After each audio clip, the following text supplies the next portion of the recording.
brought you by Silver Pumps and Motors. Top quality और consistent performance के लिए सिर्फ सिल्वर पंप्स नाम याद रखना। అభివృద్ధిలో ప్రపంచంతోనే తెలంగాణ పోటీ అని సీఎం రేవంత్ రెడ్డి అన్నారు. ప్రస్తుతం జపాన్ పర్యటనలో ఉన్న సీఎం జపాన్ తెలుగు సమాఖ్య కార్యక్రమంలో పాల్గొని ప్రసంగించారు. అన్ని రంగాల్లో తెలంగాణ అభివృద్ధి కాంగ్రెస్ ప్రభుత్వ లక్ష్యమని స్పష్టం చేశారు. టోక్యోలో రివర్ ఫ్రంట్ ను పరిశీలించామన్నారు సీఎం రేవంత్. మూసీ నది ప్రక్షాళనకు కొందరు అడ్డుపడుతున్నారని మండిపడ్డారు. ఢిల్లీ పరిస్థితి చూసి మనం గుణపాఠం నేర్చుకోవాలన్నారు. తెలంగాణ అభివృద్ధిలో అందరి సహకారం అవసరమన్నారు. ధాన్యం కొనుగోళ్లను తెలంగాణ ప్రభుత్వం ప్రతిష్టాత్మకంగా తీసుకుందన్నారు మంత్రి ఉత్తమ్ కుమార్ రెడ్డి. కలెక్టర్స్ క్షేత్రస్థాయిలో పర్యటించి కొనుగోళ్లను పర్యవేక్షించాలన్నారు. వివిధ జిల్లాల కలెక్టర్స్ తో ఆయన వీడియో కాన్ఫరెన్స్ నిర్వహించారు. ధాన్యం కొనుగోళ్లపై ఆరా తీశారు. రైతు పండించిన ప్రతి పంటను రాష్ట్ర ప్రభుత్వం కొనుగోలు చేస్తుందని మంత్రి సీతక్క హామీ ఇచ్చారు. ఆదిలాబాద్ మార్కెట్ యార్డులో జొన్న కొనుగోలు కేంద్రాన్ని ఆమె ప్రారంభించారు. పొరుగు రాష్ట్రాల నుంచి వచ్చే పంటలను నియంత్రించేందుకు జిల్లా సరిహద్దుల్లో చెక్ పోస్టులు ఏర్పాటు చేయాలని అధికారులను ఆదేశించారు. ఇతర పార్టీల కార్పొరేటర్లు బీజేపీలోకి వస్తామంటున్నారని బండి సంజయ్ తెలిపారు. హైదరాబాద్ ఎమ్మెల్సీ ఎన్నికల్లో ఊహించని ట్విస్ట్ ఖాయమన్నారు. బీఆర్ఎస్ కాంగ్రెస్ కార్పొరేటర్లపై ఒత్తిడి పెరుగుతోందన్నారు. హైదరాబాద్ మేయర్ పీఠంపై కాషాయ జెండా ఎగరేస్తామన్నారు. హైదరాబాద్ ఎమ్మెల్సీ ఎన్నిక ఒక ధర్మయుద్ధమన్నారు మాజీ ఎమ్మెల్సీ రామచంద్రరావు. మజ్లిస్ వ్యతిరేక శక్తులన్నీ ఏకమై బీజేపీ అభ్యర్థి గౌతమ్ రావును గెలిపించాలన్నారు. మజ్లిస్ గెలుపు కోసం రేవంత్ ప్రయత్నిస్తున్నారని చెప్పారు.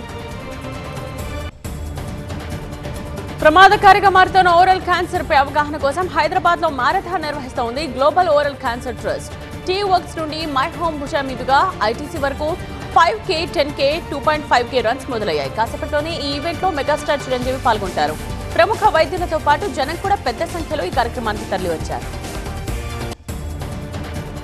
ఏపీలో మెగా డిఎస్సీకి సంబంధించి ఇవాళ నోటిఫికేషన్ రాబోతోంది. 16,347 పోస్టులు భర్తీ చేయనున్నట్టు పాఠశాల విద్యాశాఖ ప్రకటించింది. సీఎం చంద్రబాబు 75వ జన్మదినం సందర్భంగా ఈ నోటిఫికేషన్ విడుదల కాబోతుంది. గత ప్రభుత్వం ధరణి ద్వారా రైతులకు కన్నీళ్లు కొట్టుకుపోయిందని విమర్శించారు. వర్ధన్నపేట ఎమ్మెల్యే నాగరాజు. బీఆర్ఎస్ కు రైతుల శాపం తగిలిందన్నారు. ధరణిలో లోపాలు సరిచేసే స్వేచ్ఛ కలెక్టర్లకు కూడా లేకుండా చేశారన్నారు. కాకినాడ జిల్లా జగంపేటలోని ఎమ్మెల్యే జ్యోతుల నెహ్రూ ఆధ్వర్యంలో సీఎం చంద్రబాబు 75వ జన్మదిన వేడుకలు ఘనంగా నిర్వహించారు. టీడీపీ కార్యకర్తల సమక్షంలో 75 కేజీల భారీ కేక్ కట్ చేశారు ఎమ్మెల్యే జ్యోతుల నెహ్రూ. భారీ రక్తదాన శిబిరాన్ని ప్రారంభించనున్నారు. గుంటూరు రేంజ్ పోలీసు అధికారులతో హోంమంత్రి అనిత సమీక్ష నిర్వహించారు. పల్నాడులో 40 గ్రామాల్లో ఫ్యాక్షన్ ఉందన్నారు. గుంటూరు జిల్లాలో పోలీసులను పెంచాల్సిన అవసరం ఉందని చెప్పారు. జిల్లాకు సైబర్ క్రైమ్ పిఎస్ ఏర్పాటు చేస్తామన్నారు. లిక్కర్ కేసులో మిథున్ రెడ్డిని 8 గంటల పాటు విచారించారు సిట్ అధికారులు. తమ కుటుంబంపై తప్పుడు కేసులు పెడుతున్నారని మిథున్ రెడ్డి అన్నారు. ఈ కేసు గురించి ఇప్పుడే మాట్లాడలేదని చెప్పారు. మాజీ ఎంపీ విజయసాయి రెడ్డికి కౌంటర్ ఇచ్చారు ఎంపీ వైవి సుబ్బారెడ్డి. పార్టీ నుండి వెళ్లిపోయాక అభాండాలు వేస్తున్నారని చెప్పారు. కోటరీ ఉందా లేదా అనేది పార్టీ అధికారంలో ఉన్నప్పుడు తెలియదా అని ప్రశ్నించారు. ప్రధాని మోదీ మే 2న రాష్ట్ర పర్యటన నేపథ్యంలో అన్ని ఏర్పాట్లు పకడ్బందీగా చేస్తోంది ఏపీ ప్రభుత్వం. మోదీ పర్యటన కోసం మొత్తం 31 మంది ఐఏఎస్, ఐపీఎస్ అధికారులకు బాధ్యతలు అప్పగించారు. రాష్ట్ర స్థాయి నోడల్ అధికారిగా జి వీరపాండ్యన్ను నియమించారు. ఏపీలో 80 లక్షల మెట్రిక్ టన్నుల చెత్తను జగన్ మనకు వారసత్వంగా ఇచ్చిపోయారని మంత్రి నిమ్మల అన్నారు. జగన్ 5 ఏళ్ల పాలనలో ప్రజలపై చెత్త పన్ను భారం వేస్తే ప్రభుత్వం రద్దు చేసిందన్నారు.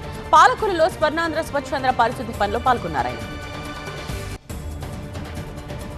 ముస్లింల హక్కుల సాధనకు ఎంతకైనా తెగిస్తామని, ఈ పోరాటం ఆరంభం మాత్రమే అని ఎంపీ అసదుద్దీన్ ఓవైసీ స్పష్టం చేశారు. ప్రధాని మోదీ ముస్లింలను విభజించి బలహీనపరిచేందుకు ఇలాంటి దుశ్చర్యలకు పాల్పడుతున్నారన్నారు. అగ్ని ప్రమాదాల నివారణకు ఏం చేయాలనే అంశంపై అందరిలో అవగాహన అవసరమన్నారు హైడ్రా కమిషనర్ ఏవి రంగనాథ్. ఒక్క అగ్ని ప్రమాదం కూడా జరగకూడదు అనే లక్ష్యంతో అందరూ కలిసి పనిచేస్తే తప్పకుండా అది సాధ్యమవుతోందన్నారు. వక్ఫ్ బిల్లుపై ఏపీ, తెలంగాణలో నిరసనలకు ముస్లిం పర్సనల్ లా బోర్డు పిలుపునిచ్చింది. ఈ నెల 30న ఇళ్లలో 10 నిమిషాలు లైట్లు బంద్ చేసి నిరసన తెలపాలని సూచించింది. జూన్ 1న ఇందిరా పార్క్ వేదికగా మహా ధర్నా చేపట్టాలని ప్రకటించింది. పోలవరం ప్రాజెక్టులో కీలకమైన డయాఫ్రమ్ వాల్ పనులు వేగంగా జరుగుతున్నాయి. మొత్తం 67,000 చదరపు మీటర్లకు గాను 10,000 చదరపు మీటర్లు పూర్తయ్యాయి. 2 కట్టర్ల సాయంతో తవ్వకాల పనులు జరుగుతున్నాయి. హైదరాబాద్ లోని నిమ్స్ హాస్పిటల్లో ఎమర్జెన్సీ బ్లాక్ లోని 5వ అంతస్తులో షార్ట్ సర్క్యూట్ వల్ల అగ్ని ప్రమాదం జరిగింది. వెంటనే అప్రమత్తమైన సిబ్బంది మంటలను అదుపు చేశారు. దట్టంగా పొగలు కమ్ముకోవడంతో పేషెంట్స్ బంధువులు ఇబ్బంది పడ్డారు. నిమ్స్ లో అగ్ని ప్రమాదంపై మంత్రి దామోదర స్పందించారు. 5వ అంతస్తులో షార్ట్ సర్క్యూట్ అయిందన్నారు. రోగులు లేని ప్రదేశంలో ప్రమాదం జరిగిందన్నారు. ఎలాంటి ప్రాణ ఆస్తి నష్టం జరగలేదని ప్రకటించారు. జేఈఈ మెయిన్స్ ఫలితాలలో శ్రీ చైతన్య విద్యార్థులు హ్యాట్రిక్ విజయం సాధించారని ఆ సంస్థ అకాడమిక్ డైరెక్టర్ సుష్మశ్రీ తెలిపారు. అత్యుత్తమ ర్యాంకులు సాధించిన విద్యార్థులను డైరెక్టర్ సీమాతో కలిసి పుష్పగుచ్చాలు అందించి మెడల్స్ తో అభినందించారు. తిరుమలలో ఒక్కసారిగా రద్దీ పెరగడంతో సర్వదర్శనం క్యూ లైన్స్ ను తనిఖీ చేశారు TTD chairman. Narayanagiri sheds, Vaikuntham queue complex 2లోని కంపార్ట్మెంట్స్ లో పరిస్థితులను పరిశీలించారు. ఎలాంటి జాప్యం లేకుండా భక్తులకు అన్నప్రసాదాలు, మంచినీరు, పాలు పంపిణీ చేయాలని అధికారులను ఆదేశించారు. అనుచిత వ్యాఖ్యల కేసులో నటి శ్రీరెడ్డి అనకాపల్లి పోలీస్ స్టేషన్లో విచారణకు హాజరయ్యారు. సీఎం చంద్రబాబు, మంత్రి లోకేష్, పవన్ కళ్యాణ్ పై సోషల్ మీడియా వేదికగా శ్రీరెడ్డి చేసిన వ్యాఖ్యలపై కింతాడ కళావతి ఫిర్యాదు చేశారు. విచారణకు పిలిచినప్పుడు హాజరు కావాల్సి ఉంటుందని శ్రీరెడ్డికి పోలీసులు స్పష్టం చేశారు. రోడ్డుపై దొరికిన 3,60,000 రూపాయలను పోలీసులకు తిరిగి ఇచ్చేసిన ఘటన విశాఖలో చోటు చేసుకుంది. జగ్గారావుపేటలో ఒక వ్యక్తి బ్యాంక్ నుండి డబ్బును విత్డ్రా చేసి తీసుకువెడుతున్న సమయంలో గాజ్పాక్ లో బ్యాగ్ పడిపోయింది. అడుగు వెడుతున్న శివకుమార్ ఆ డబ్బును పోలీసులకు అప్పగించాడు. దీంతో శివకుమార్ ను పోలీసులు అభినందించారు. ఈ నెల 22 నుండి 23 వరకు ప్రధాని మోదీ సౌదీ అరేబియా పర్యటన చేపట్టనున్నారు. అక్కడి యువరాజు మహమ్మద్ బిన్ సల్మాన్ ఆహ్వానం మేరకు ఆయన ఈ యాత్ర చేపడుతున్నారు. 3వ దఫా ప్రధానిగా బాధ్యతలు చేపట్టిన తరువాత సౌదీ అరేబియాకు మోదీ వెళ్లడం ఇదే మొదటిసారి. దేశంలో జరుగుతున్న మత ఘర్షణలకు బాధ్యత ప్రధాన న్యాయమూర్తి వహించాలని బీజేపీ ఎంపీ నిషికాంత్ దూబే తీవ్ర విమర్శలు చేశారు. సుప్రీంకోర్టు దేశాన్ని అరాచకం వైపు తీసుకెళ్తోందని మండిపడ్డారు. తగినంత నిద్ర, నీళ్లు, ఆహారం, క్రమం తప్పని వ్యాయామం తన ఆరోగ్య రహస్యమని కేంద్ర హోంమంత్రి అమిత్ షా అన్నారు. తాను ఇప్పుడు ఇటువంటి అలోపతి మందులు, ఇన్సులిన్ తీసుకోవడం లేదని వెల్లడించారు. నిద్ర, వ్యాయామాన్ని ప్రతి ఒక్కరూ సీరియస్ గా తీసుకోవాలని అమిత్ షా పిలుపునిచ్చారు. అణచివేతను ఎదుర్కొనేందుకు స్వేచ్ఛ కోసం కావలసిన ధైర్యాన్ని వారసత్వంగా నెహ్రూ అందించారని రాహుల్ గాంధీ అన్నారు. తన ముత్తాత నుంచి తాను సత్యం, ధైర్యాన్ని వారసత్వంగా అందుకున్నానని ఎక్స్ వేదికగా రాహుల్ తెలిపారు. బంగ్లాదేశ్ లో హిందూ నేత భావేష్ చంద్ర రాయ్ హత్యను భారత్ తీవ్రంగా ఖండించింది. బంగ్లాదేశ్ లోని తాత్కాలిక ప్రభుత్వంలో హిందువులపై జరుగుతున్న దాడుల తీరే ఈ హత్యలోనూ కనిపిస్తోందని విదేశాంగ శాఖ ప్రతినిధి రణ్ధీర్ జైస్వాల్ అన్నారు. తమ సంస్థాగత శక్తిని ఎవరూ తక్కువ అంచనా వేయొద్దని బీజేడీ అధ్యక్షుడు నవీన్ పట్నాయక్ అన్నారు. పార్టీ కార్యకర్తలే తమ నిజమైన ఆస్తి అని తెలిపారు. బిజు జనతాదళ్ అధ్యక్షుడిగా 9వసారి నవీన్ పట్నాయక్ ఏకగ్రీవంగా ఎన్నికయ్యారు.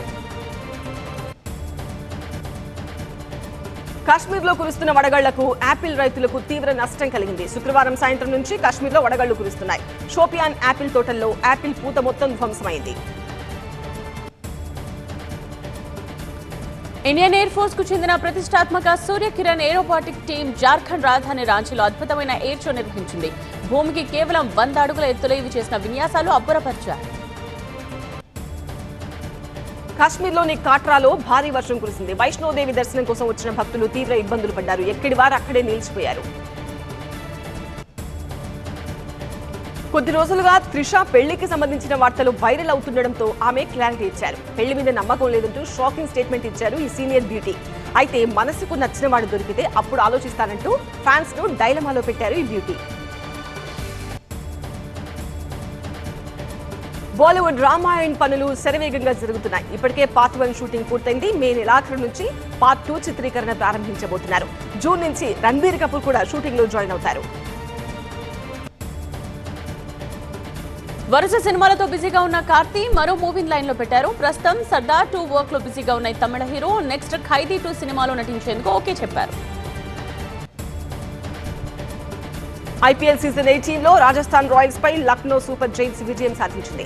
రాజస్థాన్ తో జరిగిన ఉత్కంఠ పోరులో లక్నో 2 పరుగుల తేడాతో గెలిచింది. 181 పరుగుల ఛేదనతో బరిలోకి దిగిన రాజస్థాన్ 178 పరుగులకే పరిమితమైంది.